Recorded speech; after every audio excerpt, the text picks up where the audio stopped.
गुरुदेव के चरणों में कोटि कोटि नमन। श्री विचार सागर दर्पण की चौथी तरंग में हमारा कल चल रहा था कि शंकावादी ने ये शंका की थी कि गुरुदेव, अब आपकी कृपा से तो मेरे को यह तो समझ में आ गया है कि इस सारे संसार का आधार व अधिष्ठान भी मेरा अपना असली स्वरूप आत्मा ही है, तो फिर इसका दृष्टा मुझसे अलग कोई दूसरा होना चाहिए। अब ऐसे क्यों कह रहा है?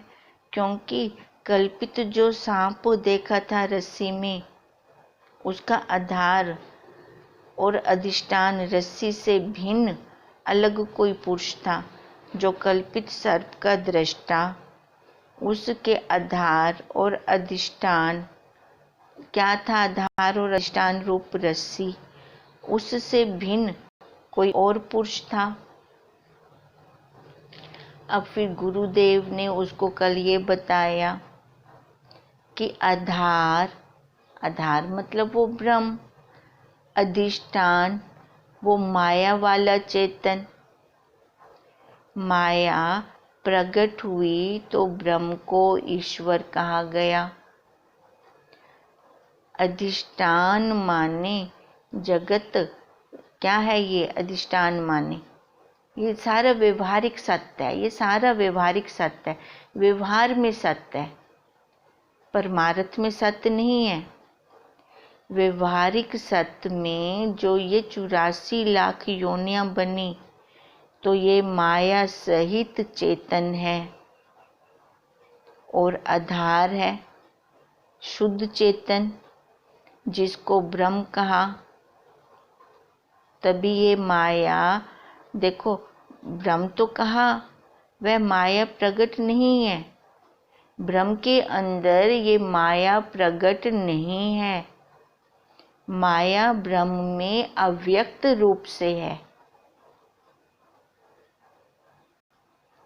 अव्यक्त रूप होने के कारण वहाँ प्रकट नहीं होती, उसके अंदर होती है।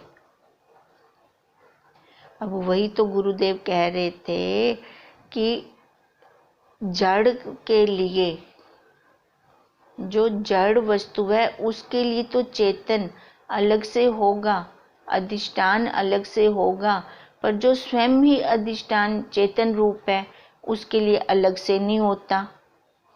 वो हमारा खुद का स्वभाव होता है।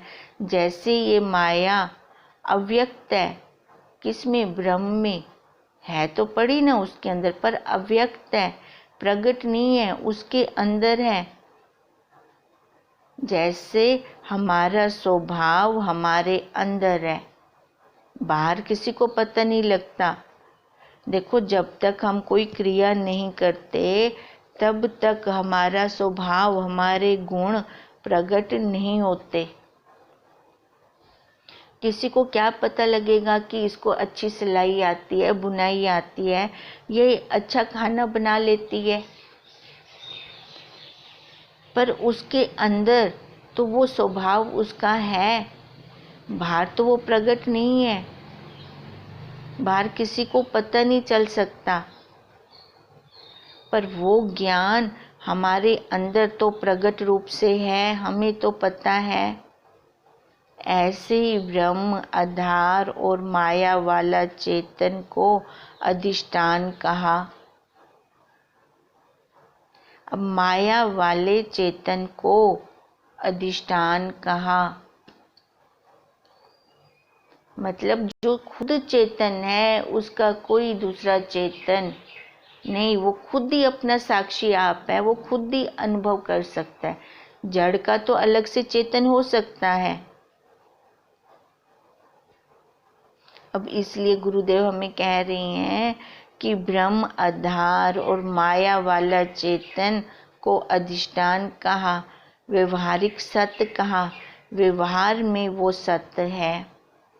फिर जीव की सृष्टि को अध्यस्त कहा। तभी ये शंकावादी का शंका उठ रही है, तभी उसको नहीं पता चल रहा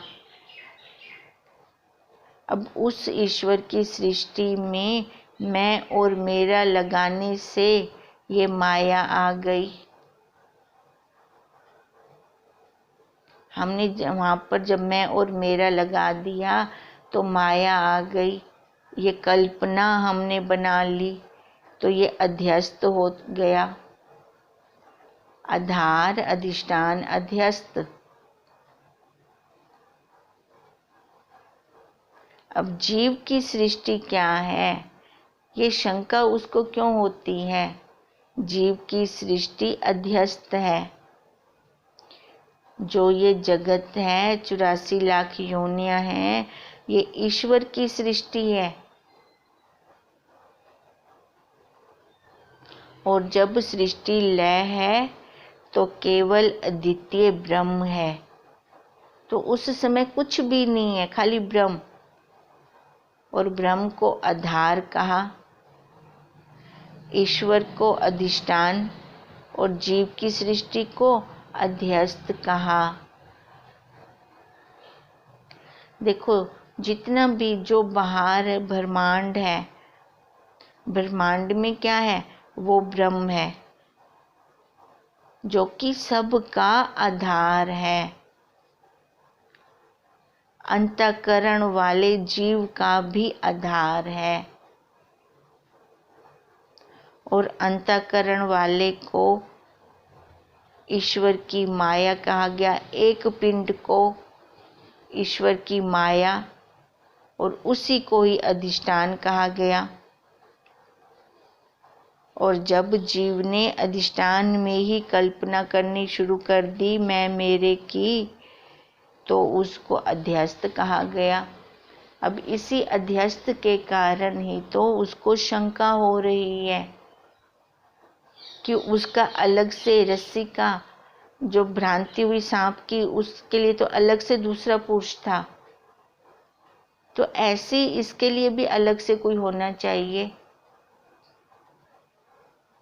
अब गुरुदेव बता रहे हैं कि अपने स्वरूप का, अब हमारा स्वरूप क्या है कि मैं आत्मा हूँ, सच्चित आनंद हूँ का अज्ञान है। तभी ये सृष्टि हमें सत्य लग रही है। अपने स्वरूप का अज्ञान होने के कारण तभी तो ये जगत हमें सच्चा लगा। रस्सी का अज्ञान है तो सांप भाषा। मैं आत्मा हूँ, मैं सच्चित आनंद हूँ, ये अगर अज्ञान है तो ये संसार सच्चा और पक्का हमें लग रहा है। और मैं हूँ, शरीर हूँ और ये मेरा है सारा। तो इसका मतलब है कि जो मुक्ति है, वो मुक्ति हमें कैसे मिलेगी? अब जो ये सत्य है, ये जितना भी बाहर दृश्य दिख रहा है वो पक्का है, ये मेरा है, तो ये कहाँ पर है? मेरे भावों में है। तो मुक्त अब मेरे को कहाँ से होना है? अपने भावों से होना है।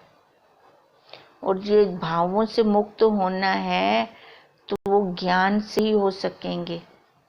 ज्ञान के बिना तो हो ही नहीं सकते।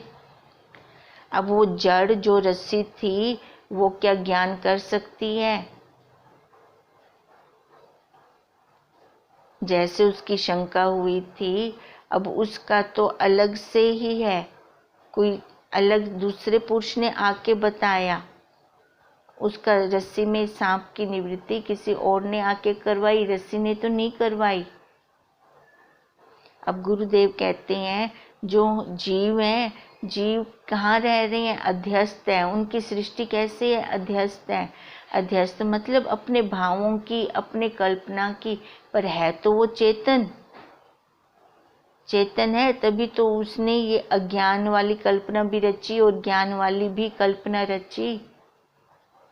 तो अब इसका क्या मतलब है कि अपने भावों से ही मुक्त होना है। और वो अपने भावों को कैसे बदलेंगे हम? ज्ञान से,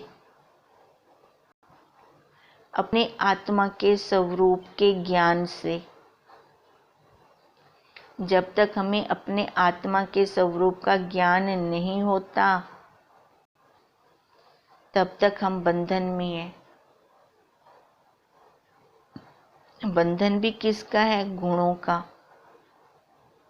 सत, रज, तम, ये 3 बंधन है। रज और तम तो बंधन है ही है। गुरुदेव कहते हैं सत भी बंधन है। सत्वगुण भी हमें फंसाता है। हम देखो मंदिरों में जाते हैं या सत्संग भवन में ही जाते हैं, सेवा करने में बहुत आनंद आता है। वहाँ पे भी हम कई बार बंधन में आ जाते हैं।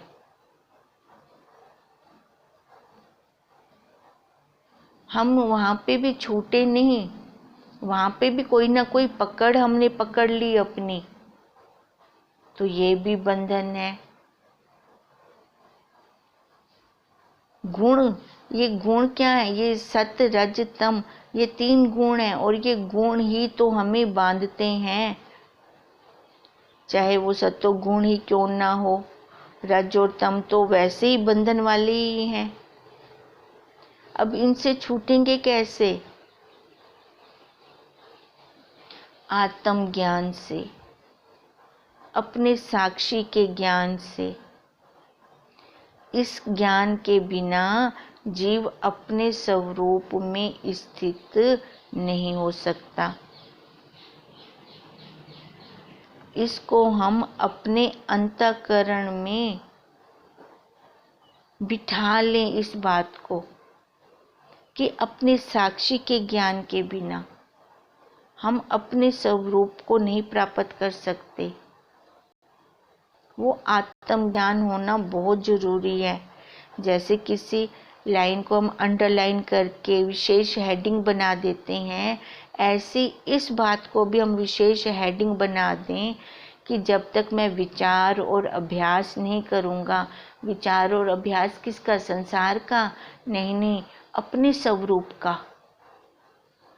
जब तक मैं वो विचार और अभ्यास नहीं करता, देखो वो जड़ रस्सी नहीं कर सकती। हे जीव, तू चेतन है, तू कर सकता है। जब तक तू ये अभ्यास नहीं करता, तब तक यहाँ से तू छूट नहीं पाएगा, मुक्त नहीं हो पाएगा। कितने भी सुख ऐश्वर्य भोग की वस्तुएं क्यों ना आ जाएं, क्यों ना हम भोग भोगें, सुख ऐश्वर्य हमारे पास हो, तो भी हम कंगाल के कंगाल ही हैं। जब तक हमने अपने स्वरूप को नहीं जाना, अपने आप को नहीं पहचाना। भले हम धनवान हो जाएं, धनी हो जाएं, करोड़ों की संपत्तियां, अरबों खरबों की संपत्तियां हमारे पास हो जाएं, फिर भी हम कंगाल के कंगाल हैं। फिर देखो, जब समय निकल जाता है तो बाद में पश्चाताप होता है। ये आयु रूपी खजाना जब हमारे हाथों से निकल जाता है तो बाद में हमें पश्चाताप होता है, क्योंकि वृद्ध अवस्था में हम अपने संस्कारों को नहीं बदल सकते और उस काल में हमारे पास समय भी नहीं होता कि हम अपने शुभ संस्कारों को अर्जित करें और ज्ञान प्राप्त करें और उनका मनन करें। उस टाइम हमारी इंद्रियों में बल नहीं होता, हम अपना काम नहीं कर पाते, फिर पश्चाताप होता है। ये विद्या बिना मनन के अंदर नहीं रुकती। पहले तो श्रवण सही हो, सही श्रवण होगा तो मनन हो। जितना हमने गुरुदेव के मुख से श्रवण किया, उसका बार बार मनन मनन मनन। जब तक मनन नहीं करेंगे, तब तक हम अपने संस्कारों को नहीं बदल सकते। जो हमारी पहले की मान्यताएं हैं, पहले की वृत्तियां हैं, उनको हम नहीं बदल सकते। तो इस प्रकार गुरुदेव भी बार बार वेदों का उदाहरण ही तो दे रहे हैं हमें, कि वेद भी क्या बोल रहे हैं कि बिना ज्ञान के मुक्ति नहीं है, बिना ज्ञान के, उस बिना साक्षी के ज्ञान से हम मुक्त नहीं हो सकते। अब देखो यही उसकी शंका चल रही थी कि कैसे मैं उसको लूं।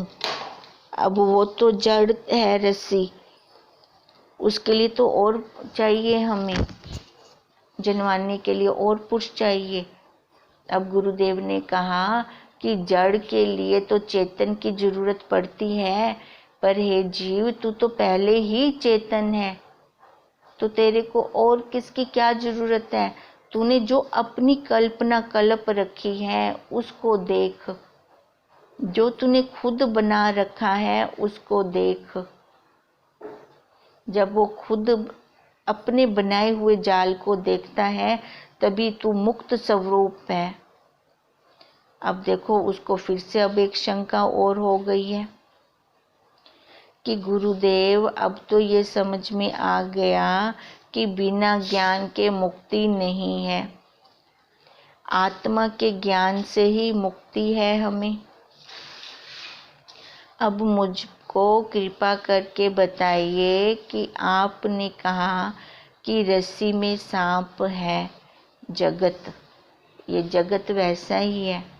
तो गुरुदेव किसी को रात को डरावने सपने भी आते हैं। अब डरावने सपने भी तो देख रहे हैं ना कोई।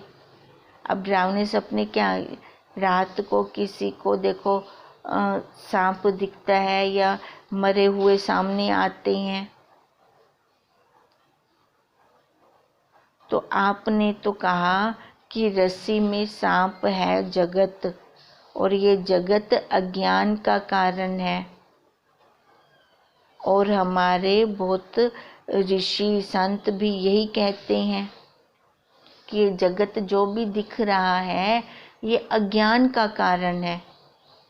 मदालसा माँ ने भी अपने पुत्रों को यही लोरी दी है, शुद्धो असि बुद्धो असि निरंजनो असि। तो अब वो शंकावादी कहता है कि संसार स्वप्न है या संसार सांप की तरह है, कष्ट दे रहा है।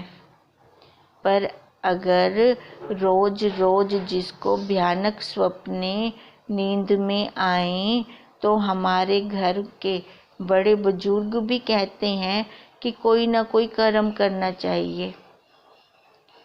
माने काले कुत्ते को अचार के साथ रोटी दे दो अगर मरे हुए सामने आ रहे हैं तो स्वप्न में, या फिर उनकी निवृत्ति के लिए कोई ना कोई उपाय हमें बताते हैं भी, ये कर लो। अब देखो वो शंकावादी क्या कहना चाह रहा है कि जो ये संसार है आप कहते हो कि ज्ञान से छूटेगा, पर मैं कहता हूँ कि कर्म से छूटेगा। वो इतनी बात क्यों कह रहा है, वो डरावने सपनों वाली बात को बीच में क्यों ला रहा है। क्योंकि उसकी निवृत्ति के लिए भी तो हम कर्म कोई ना कोई करते ही हैं।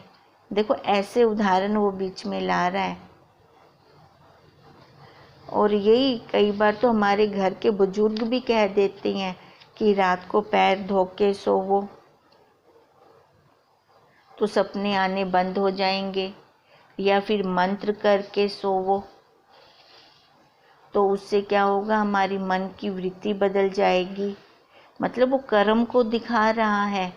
देखो वो कर्म तो हम करते हैं, तो वो यह सिद्ध करना चाह रहा है कि जैसे हम स्वप्नों की निवृत्ति के लिए कर्म करते हैं वैसे ही गुरुदेव इतने डरावने संसार की निवृत्ति के लिए मुझे कोई कर्म तो बताइए कि मैं कौन सा कर्म उसके लिए करूं और यह संसार छूटे।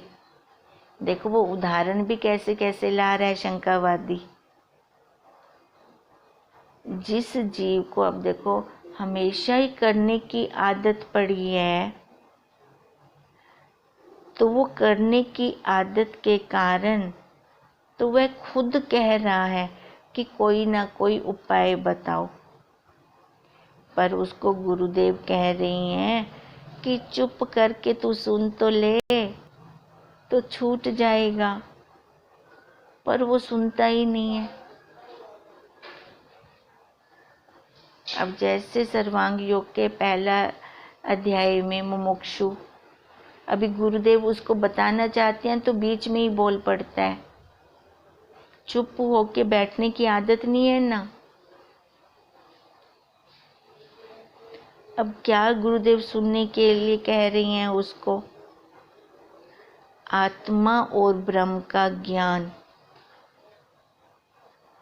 पर उसकी सुई तो अभी तक भी देखो कर्म करने पर ही अटकी हुई है। वह बार बार कर्म करने के लिए गुरुदेव से पूछ रहा है कि मेरे को कोई उपाय बता दीजिए। भले ही यह संसार स्वप्न है, पर है तो डरावना। ये ठीक उसी प्रकार है जिसको करने की आदत हो जाए तो वह शांति से नहीं बैठ सकता। अब देखो सृष्टि का मूल भी कर्म है। कर्म से ही ये सृष्टि हुई है, इसलिए इसको कर्मजन्य सृष्टि भी कहते हैं। रज है सृष्टि का मूल। अब सृष्टि के मूल के अंदर क्या है? रज।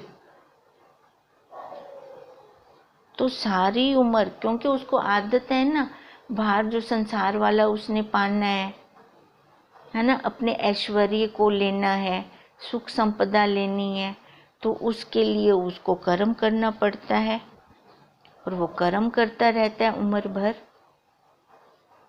अब उसको फिर लगता है कि ये जो इधर जो मैं लूँगा ना, वो मोक्ष जो मैं लूँगा, तो उसके लिए भी मेरे को कर्म करना पड़ेगा।